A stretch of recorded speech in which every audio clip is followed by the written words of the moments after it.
किसान जो सर्दी, गर्मी, बरसात में खेतों में काम करता है और उसके बाद ये उम्मीद करता है कि वो जो खेती है वो उसके परिवार को चलाएगी, लेकिन वही किसान जब उसे जो वाजिब दाम है वो नहीं मिलते, ऐसे में भुखमरी का शिकार होता है। वो किसान जो हमारे घरों में अनाज पहुंचाता है, आज वही किसान शहीद स्मारक पर धरने पर बैठा है। क्या वजह है, क्या परेशानी है? एमएसपी के बारे में हम आपको बताएं कि एमएसपी के समर्थन मूल्य को लेकर के लगातार किसानों की मांग जो है तेज होती जा रही है। किसान जगह जगह अपनी जो नाराजगी है वो जताते हैं कि उन्हें वो वाजिब मूल्य नहीं मिल रहा उनकी खेती का, जिससे कि वो गुजर बसर ढंग से कर सके।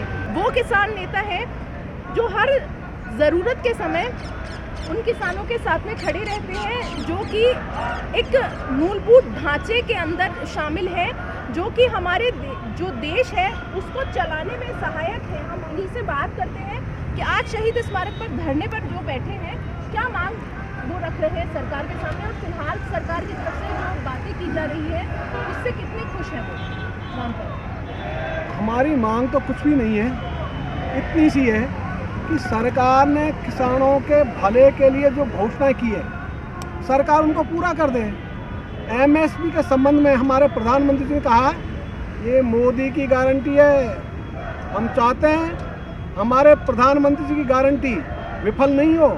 और अभी तो राजस्थान में मूंग जो है पूरे देश का आधा उत्पादन है, यहाँ पर उसकी जो खरीद है वो 5% से कम है कुल उत्पादन में से। यही स्थिति सोयाबीन की है, मूंगफली की है, उड़द की है। तो आपने जो गारंटी दी वो विफल हो रही है प्रधानमंत्री जी। यही कहने के लिए हम 16 दिसंबर को आ रहे थे जयपुर, प्रधानमंत्री जी के आगमन के समय दादिया में हमको रोका गया और रोकने के बाद में वार्ता हुई और ये सहमति बनी कि प्रधानमंत्री जी के ज्ञापन पर मुख्यमंत्री जी वार्ता करेंगे। 18 दिसंबर को अधिकारी स्तरीय वार्ता हुई, मुख्यमंत्री जी से अभी तक वार्ता शेष है। हाँ, उन्होंने 2 पत्र जरूर लिखे केंद्र सरकार को, लेकिन हमने तो आग्रह किया था पत्रों से काम नहीं चलता, आग्रह भी करो। आप तो दिल्ली जाते रहते हो हेलीकॉप्टर से, तो ये भी क्या हो किसानों की पीड़ा भी, तो किसानों की पीड़ा भी क्या हो, तो मूंग की खरीद हो जाए। इससे बढ़िया बात हमारे लिए क्या हो सकती है? इन चारों फसलों की खरीद नहीं होने से सितंबर और अक्टूबर में जो घाटा किसानों को हुआ वह 872 करोड़ रुपया। तो 872 करोड़ रुपए का घाटा नहीं होता यदि सरकार मोदी की गारंटी के अनुसार एमएसपी पर खरीद कर लेती। और इसमें बाजरा शामिल नहीं है, बाजरे की तुमने खरीद ही शुरू नहीं की, जो राजस्थान का प्रमुख उत्पादन है। और हमारे प्रधानमंत्री जी लगातार बोलते हैं श्री अन्न है। सही बात है, श्री अन्न है, दाम तो दे दो, वो दाम नहीं मिल रहे। इसी ढंग से हमारी सरकार ने घोषणा की हुई थी कि प्रकृति की मार के कारण चोट किसान को नहीं लगेगी, सरकारी खजाने पर लगेगी। इसलिए उन्होंने आपदा राहत कोष के नियम बनाए, प्रधानमंत्री फसल बीमा योजना लाए, और दोनों में किसानों को मुआवजा नहीं। फसलें खराब हो गई, चौपट हो गई, फिर भी मुआवजा नहीं। तो न खरीद, यदि प्रधानमंत्री जी की बात सच हो जाए तो हम आनंदित हो जाएंगे। तो यदि वो रकम पहुंच जाए, हम काहे को यहाँ उपवास पर बैठेंगे। आज 11 से 4 बजे तक हमारे तो इसी बात का उपवास है। और हमारे साथ ही जो आंदोलन एमएसपी को कानून बनाने के लिए 15 वर्ष पहले राजस्थान से शुरू हुआ, आज वो आंदोलन देशव्यापी है। जन जन की आवाज़ है देश में। और हमारे पंजाब में खिनौरी बॉर्डर पर जगजीत सिंह डल्लेवाल के अनशन का 36वां दिन है। सुन तो ले सरकार, तो सरकार तो सुन ही नहीं रही। इसलिए जो सरकार की निष्ठुरता है, ये निष्ठुरता समाप्त हो, इसके लिए हमने 11 से 4 बजे तक का उपवास रखा है। आज वही किसान यहाँ उपवास पर है, न्यूनतम समर्थन मूल्य ना मिलने के कारण। ये थे रामपाल जाट, जो कि किसानों की मांग के लिए लगातार सरकार से अड़े हुए हैं, लड़ रहे हैं। आपका नाम बताएं बाबू जी? लक्ष्मी नारायण मीणा जी। आप कहाँ से आए हैं? मैं मौजमाबाद से आए हैं। आपका क्या कहना है, जो समर्थन मूल्य है वो नहीं मिल रहा। वो नहीं मिल रहा साहब। सरकार का ये कहना है कि हम किसानों को जो खराबे की रकम है वो पहुंचा रहे हैं, आखिर बीच में से कड़ी कहाँ से टूट रही है? ये साहब कंपनियों को कड़ी टूट रही है। सरकार ने जो किसानों का मुआवजा दिया जाती के महीने आज तक जागृत किसान तो फ़ोन करके ले लेते हैं, अरे मेरा साथी पोड़ा किसान कहते जो कहते आपकी शिकायत डल के मिल जाएगा। तो कितने समय तक शिकायत क्या आपने भी की, आपको मिली रकम? हाँ, मैंने शिकायत करी, मेरे को मिल गया। आपको मिल गई। और आपके आसपास में जो किसान हैं उन तक क्या नहीं पहुंच रही? मतलब कितने किसान ऐसे होंगे जो अभी तक रकम नहीं पहुंचने से परेशान हैं? 60% किसान वंचित है। ग्राम जाग से आया हूँ। जी, मेरे पंचायत के पास ही पंचायत है बिहारीपुरा। जी। उसके किसान हमें अभी मिला है, बहुत लड़ाई करने के बाद में दूध पुलिया के नीचे आंदोलन किया ना किसानों ने, तब हमको पैसा दिया है। जी। 23 का 2023 का, अभी 24 का तो दिया ही। 2023 का, हाँ, अभी 23 का, अभी 24 का दिया ही नहीं। आपको भी 2023 हाँ, तक? 23 का ही मिला 23 का, 23 का है। उसी में मेरे पास में पंचायत है बिहारीपुरा है, धमाड़ा गिरदावर के जो है पूरे सर्किल को नहीं दिया गया। रो रहे हैं वो किसान, कई बार आंदोलन करते हैं, अभी भी नहीं दे रहे हैं, अभी भी नहीं मिला। मेरे पास में जस्ट गांव है, उसको नहीं मिला। ये दुख है मैडम। इस बीमा कंपनी के नाम से भी हमारा जब से बीमा कटा है ना, 2 बार बीमा मिला है। 2 बार। हमारे चाकसू तो नाम बताइए। रामधन गुर्जर चाकसू। कहाँ से आए? चाकसू से आए।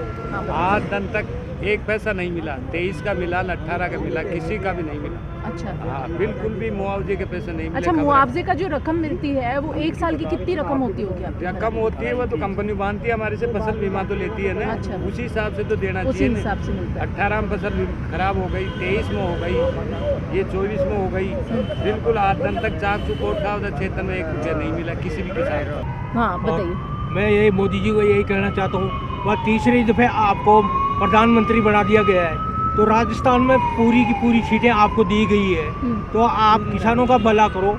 आगे भी आपका ध्यान रखेंगे हम, और MSP पे है ना लागू करो, खेत को पानी। प्रधानमंत्री मोदी का ये लगातार कहना है, PM मोदी जितनी बार भी राजस्थान में आए हैं उतनी बार ही उन्होंने यही कहा है कि वो किसानों के लिए, महिलाओं के लिए हमेशा जागरूक हैं, उनकी आवाज़ों तक वो पहुंच रहे हैं और उनकी जो मांगे हैं वो भी पूरी करने की तरफ अपने कदम बढ़ा रहे हैं। खेत को पानी और फसल को दाम चाहिए हमें। और भाई किसी मतलब सब में नहरों में पानी आना चाहिए। हमारे कालक बांध जो नेर के पास में है, उसमें भी तक पहले 500 गांव में पानी की सप्लाई होती थी, अब है ना बिल्कुल बंद है, उसमें पानी नहीं आता।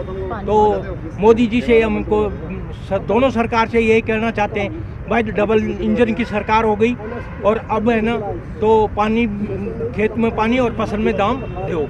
आपको क्या जो आपकी मुआवजे की रकम थी वो मिली? कितने समय मिली, कितनी बार मिली? अभी मुआवजा नहीं मिला, ज़्यादातर किसानों को थोड़े बहुत को मिला भी है। कितने किसान प्रभावित हो रहे हैं मुआवजा ना मिलने से? 70-75% तो हाहाकार मचा हुआ है। और सबसे चिंतित बात यह है कि इस दूध क्षेत्र के बोर्ड से चुनी हुई सरकार डिप्टी CM के पद पर है, और आदरणीय मोदी जी का भी एक नारा था, किसान खुशहाल होगा। उनके कहे हुए शब्द है।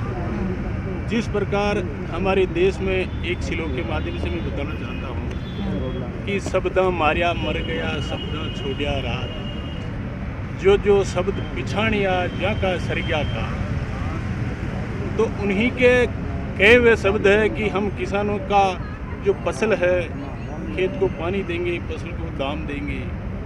आज नई साल है, किसान अपने खेत में खुशहाली का दिन होता, लेकिन आज किसान मजबूर होकर यहाँ अनशन पर धरने पर बैठे हुए हैं। उनका एक मैं एपिसोड ध्यान दिलाऊं आपको।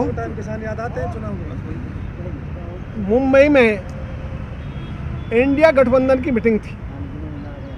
हम राजस्थान से 5 बसों में लोग रवाना हुए, वहाँ तक पहुँचे और उन सब ने एक ही बात कही थी कि जिस आधार पर राज में आने की कल्पना कर रहे हो वो तुम्हारा साकार नहीं होगा, कि हमारे वोट बढ़ते हैं, एक जगह आ जाओ तो हम जीत जाएंगे, असंभव। इसलिए हमने कहा आप आलोचना मत करो, नकारात्मक राजनीति छोड़ो, निंदा की राजनीति छोड़ो, सकारात्मक राजनीति करो और राजनीति को बनाओ किसान केंद्रित, अर्थव्यवस्था को बनाओ ग्राम आधारित। तो इस पर चलो ना, और इसमें एमएसपी से शुरू करो। तो वो सारी पार्टियां थी हिंदुस्तान की, सारे विपक्षी गठबंधन में ही था, उन्होंने उनको पढ़ा तक नहीं। और तो क्या कहें उनसे, राहुल गांधी ने 1 घंटे इसी पे हमसे चर्चा की, वो कन्विंस हुआ कि हाँ आपकी बात सही है।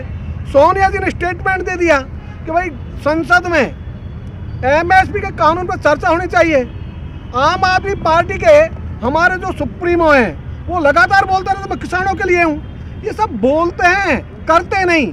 इसलिए राज्य भी ये कानून बना सकता है, पंजाब भी कानून बना सकता है। 2020 में उन्होंने बनाया था, हालांकि वो फेल हो गया क्योंकि उन्होंने लिख दिया अनुमोदन के लिए राष्ट्रपति को। उस समय राष्ट्रपति अनुमोदन करता कोई स्थिति नहीं थी।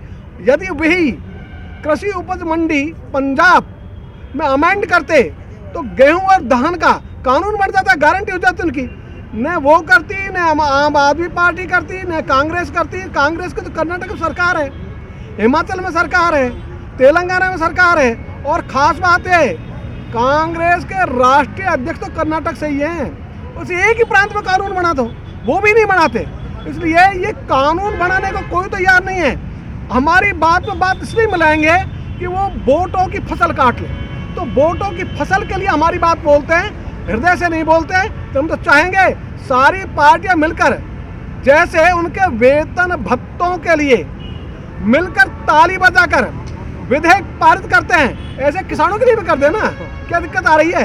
तो सभी मिल जाओ, एक साथ कह दो हाँ भाई किसान को एमएसपी मिलनी चाहिए। अलग अलग तो बोल रहे हो। और ये हमारे जब मोदी जी जब मुख्यमंत्री थे गुजरात के, उस समय उनका था ये प्रधानमंत्री से मांग कि एमएसपी के कानून के बिना किसान खुशहाल नहीं हो सकता। तो हम यही तो कह रहे हैं भाई, आप सारी पार्टियां अपनी अपनी कही बातों को पूरा कर दो तो एमएसपी कानून स्वतः ही बन जाएगा, खराब अपना आप मिल जाएगा। लेकिन ये इसको करना नहीं चाहते, इसलिए ये वो है मगरमच्छी आंसू।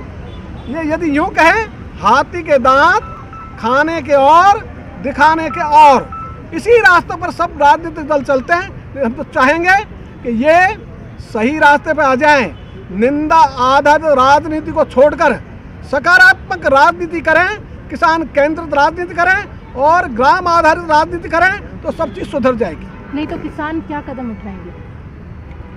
2010 को हो गया 15 वर्ष, किसान निरंतर अनुनय विनय संघर्ष पर है। और ये संघर्ष हमारा चालू रहेगा जब तक एमएसपी का कानून नहीं बन जाता, किसान के खेत को पानी और उसकी फसल का दाम नहीं मिल जाता। इसलिए हमारा संघर्ष, हमने तो वकालत छोड़ दी है इसके लिए। अनेक लोगों ने अपना घर बार छोड़ा हुआ है, इसलिए सब घर बार छोड़ कर लगे हुए हैं। तो ये जो काम है हम सब मिलकर कर रहे हैं। हिंदुस्तान का किसान के हर के कंठ की मांग है, हर कंठ की मांग है एमएसपी पे कानून बने, उसको फसल का दाम मिले, मुआवजा मिले, इन्हीं की घोषणा ये पूरा कर दें, इतना तो हम चाह रहे हैं। हमारी नई मांग नहीं है। ऐसे ही और वीडियोस देखने के लिए सब्सक्राइब करें मॉर्निंग न्यूज इंडिया को और जुड़े रहिए हमारे साथ।